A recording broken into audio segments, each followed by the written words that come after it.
Y aquí estamos, seguimos en Todo Tiene un Porqué, nos vamos a meter con otro tema, los apellidos. ¿Por qué existen los apellidos? ¿Alguna idea, chicos? Bueno, supongo que también tiene que ver con el lugar, ¿viste? Por ejemplo, Carlos de Gales Sí. tiene el apellido del Con lugar. lugares geográficos, con oficios. Claro, Tienen que ver con muchas cosas y para identificar, obviamente, ¿no? Sí. Bueno, Connie está preparada, ella tiene que presentar al invitado y no va a hacer otro comentario, ¿verdad? Está como metida en eso. Ya le Sí. dije que es Ballarini mi apellido. Perfecto, presente, vamos. Emanuel Taú.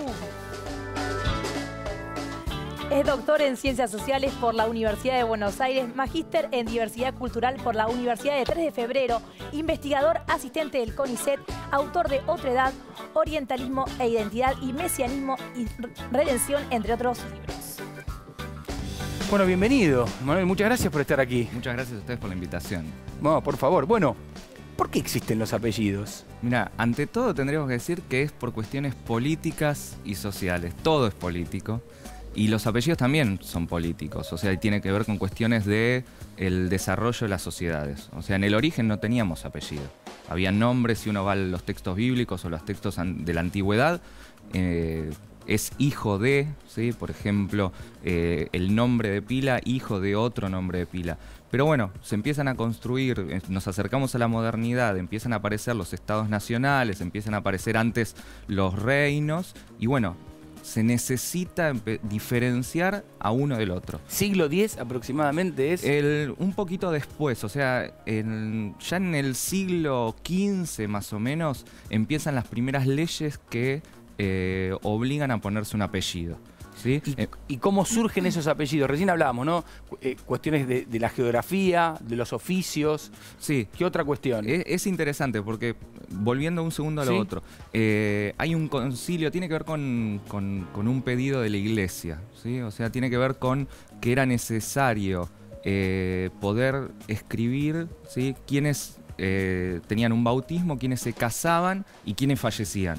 Entonces hay un concilio que es el Concilio de Trento en 1563-64 donde dice, bueno, es una ley para todas las parroquias y todas las iglesias que empiecen a anotar eso y pedir un apellido. Y ahí empiezan a aparecer los apellidos. Lo mismo con los notarios que tenían que hacer herencias, ¿sí? No podían diferenciar un Pablo de otro Pablo, de otro Pablo, a un Germán, otro Germán, otro Germán. Entonces aparecen la necesidad de tener apellido. Y ahí lo que recién me preguntabas es interesante, porque bueno, ¿qué apellido tenés? Claro.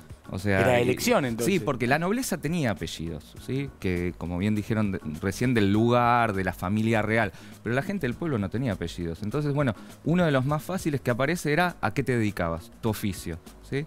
El molinero, el destilador, digamos el herrero, ¿no? El herrero, sí, el joyero. Entonces uno se ponía el apellido a lo que se dedicaba. Después aparece también el apellido según el lugar, el pueblito, el lugarcito donde vivía.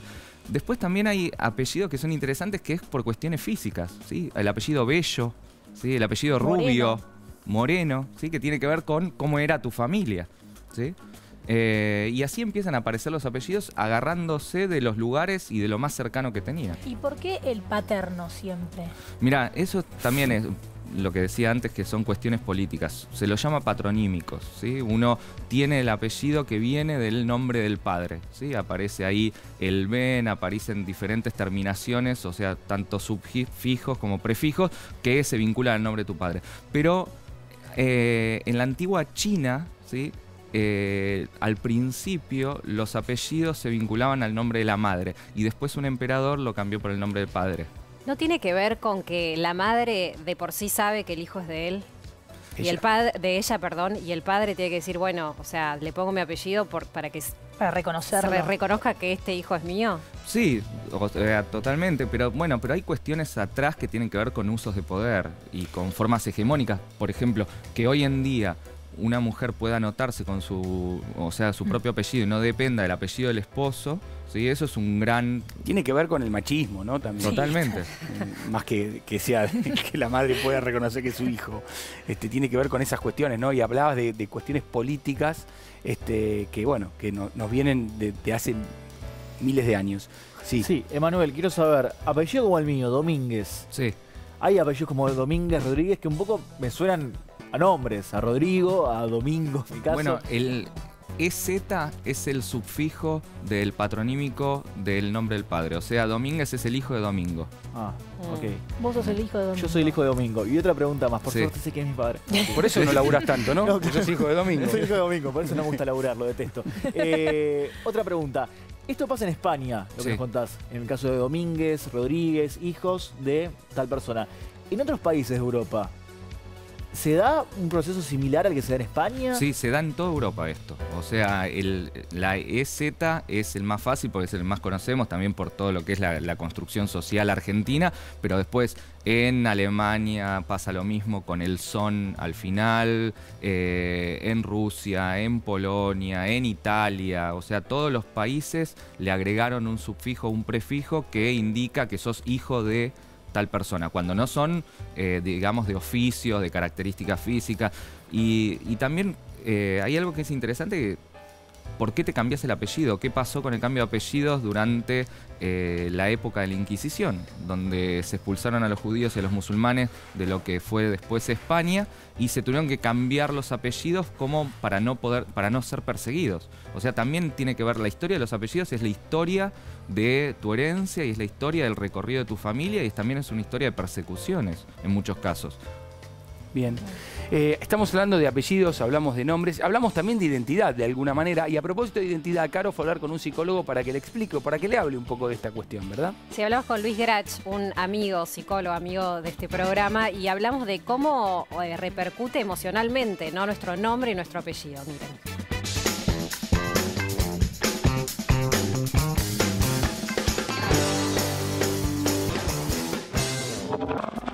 Doctor, ¿qué es la identidad? Bueno, la identidad es un concepto que fue muy estudiado por un psiquiatra de origen alemán que vivió y que fue profesor en Harvard, en Estados Unidos, que se llamaba Erik Erikson.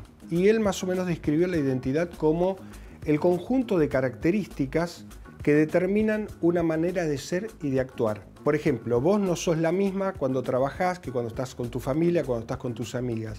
Pero hay algo que es la esencia de vos que se mantiene vigente, que esa es tu identidad.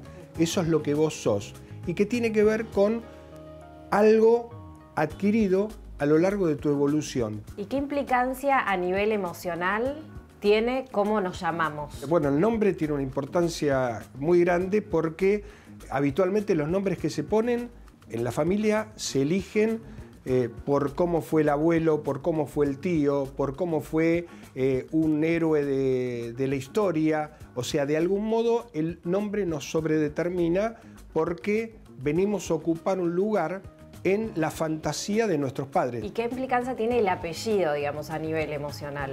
El apellido también tiene cierto investimento social narcisista. No es lo mismo tener un apellido que dos apellidos, no es lo mismo tener un apellido que tenga una historia de familias de hacendados o de héroes de la guerra, etcétera, etcétera. Todo eso de algún modo condiciona nuestro lugar en el mundo, nuestro narcisismo, nuestra autoestima. Desde hace muchos años en algunos lugares en Europa se usaban los escudos familiares, que son como blasones que se inspiran en las supuestas guerras ganadas por los antepasados, el prestigio, las tierras que una familia tenía. A todos nosotros nos importa en alguna medida la procedencia, de dónde venimos, quiénes somos, porque también eso nos genera la ilusión de un supuesto futuro, de un supuesto porvenir. Bueno, gracias, Doc. No, al contrario. Apellidos e identidad, en todo tiene un porqué.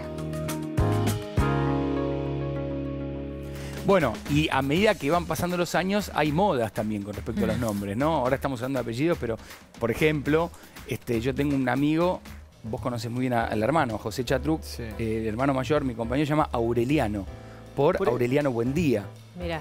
novela. La novela de García Márquez. Exacto. Entonces la madre dijo, le voy a poner Aureliano. Y hago Bueno, la vida. hay un ¿Qué querés que te nada? Otro libro. Nano, le decimos Nano nosotros. Bueno, pero Aureliano. hubo un momento donde no permitían ciertos nombres que eran medios exóticos y te decías no lo podías inscribir. Hoy se puede. De hecho, tus hijos no tienen nombres comunes, digamos. Antes no podías ponerle León a un chico.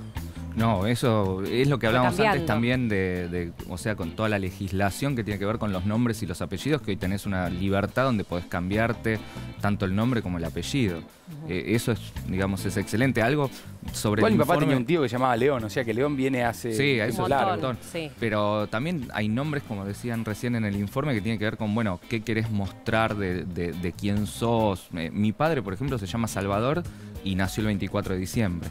O sea que Claro. le dijeron, bueno, le ponemos Salvador.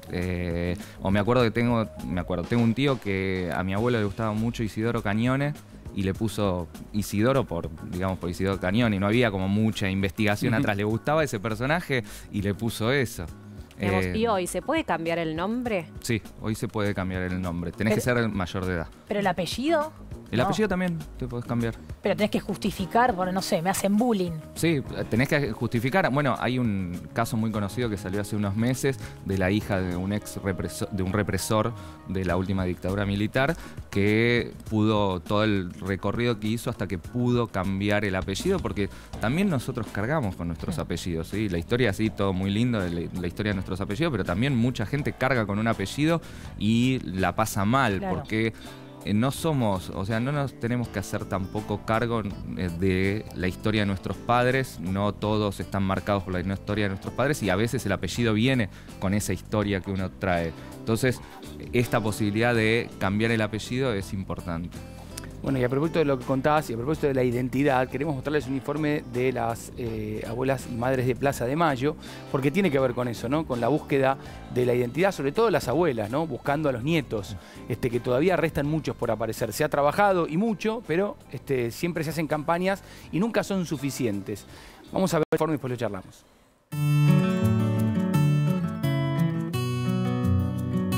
Abuelas de Plaza de Mayo es una organización no gubernamental creada en 1977 con el objetivo de localizar y restituir a sus legítimas familias a todos los niños apropiados por la última dictadura militar. El régimen militar que gobernó la Argentina entre 1976 y 1983 desapareció a miles de ciudadanos de todas las edades y condiciones sociales en el contexto de una política de terrorismo de Estado. En ese marco, centenares de bebés fueron secuestrados junto a sus padres o nacieron durante el cautiverio de sus madres embarazadas. Algunos niños fueron entregados directamente a familias de militares, otros abandonados en institutos como NN y otros vendidos. En todos los casos, los privaron de su identidad y de la posibilidad de vivir con sus legítimas familias. A partir del trabajo de abuelas, se logró restituir la identidad a 124 nietos, pero aún hoy las abuelas siguen buscando a sus otros nietos, hoy adultos, y también a sus bisnietos, que, como a sus padres, les han negado su derecho a la identidad. Si dudas de tu identidad o crees que alguien puede ser hijo de desaparecidos, comunícate con Abuelas de Plaza de Mayo al teléfono 011-4384-0983 o ingresa a www.abuelas.org.ar. 124 nietos recuperados y tantos otros que faltan, ¿no? Se estima cerca de 500, así que fíjense ustedes el número de todavía los que restan. Bueno, y las campañas se hacen y cada vez hay mucha más gente comprometida con el tema, pero siguen faltando que aparezcan. Bueno, hay muchas preguntas, así que quiero ver los chicos que quieren hacer. Sí, porque estoy repasando a ver qué límite se puede establecer con el tema de los nombres, porque Sí. más allá de que cada vez es un poco más libre, a veces yo siento que se puede volver criticable. Y tengo acá noticias que estoy repasando de muchos fanáticos del fútbol que le pusieron a sus hijos nombres de club. Por ejemplo, un padre que le puso Tense a la bebé por Platense. Buah. Un padre que le puso la KD a la hija porque le es podés poner fanático la de KD, Racing. Pero no estás Las pensando mellizas en tu hijo. Maradona. Maradona, por ejemplo. Ceneice también, ¿no? Ceneice también hace claro, poco. pasa. Sí. ¿Se puede establecer un límite con eso? En verdad, cuando vos ya habilitaste la posibilidad de que cada uno pueda cambiarlo, tiene que ver con el buen gusto, diría. Yo a Ceneice no le pondría a mi hijo, pero algo que es interesante es, en el Imperio Romano, ¿sí?, les ponían 4 nombres, sobre todo a los soldados o a los emperadores, digamos a gente de la nobleza. Uno era el nombre que lo llamaban, el segundo era el nombre del gen, o sea, de la familia, el tercero del lugar y el cuarto era una característica particular. Por El ejemplo, bueno, ponele. El bueno, el africano porque había luchado en las batallas de África. Ahí podés poner el platense, digamos, no es algo nuevo. Lo que pasa es que se fue recortando y hoy se volvió a habilitar. Lo que pasa es que cuando es el único nombre es como es más raro, ¿no? Sí. Claro. Y ahora, ¿y el tema de los escudos? ¿Cuándo surge? También surge en la época medieval con las familias, que era lo que decían también en el informe. O sea, cada familia tenía un escudo, ¿sí?, que marcaba el origen de dónde era, las características de cómo era la familia, las tierras que tenía, el poder. Por eso empezamos hablando de que son cuestiones de poder y cuestiones sociales. ¿Y tiene algo que ver, por ejemplo, el apellido con no mezclar lazos sanguíneos? Porque si vos no tenés apellido, Pedro y Juan se pueden casar y no son de la misma, y son de la misma familia. Y bueno, la construcción también de no mezclar la sangre y las persecuciones, como hablábamos antes, pasaban también por ahí. O sea, sobre todo el apellido, cambiarte el apellido, tener un apellido que no permita que descubran quién sos, cuál es tu religión, cuál es tu origen étnico, ¿sí?, hasta cuestiones criminales, ¿sí? O sea, que estaban asociadas con un determinado apellido y quién eras o quién fuiste. Tenemos que hacer una pausa. Y a propósito de esto que estás marcando, nos vamos a ir con una pregunta para que la gente juegue. Tiene que ver con un nombre. A ver si la saben. La pregunta es la siguiente.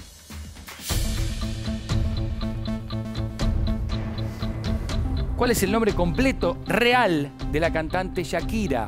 Shakira Demir, Isabel Mebarak Ripoll o Melek Rincón.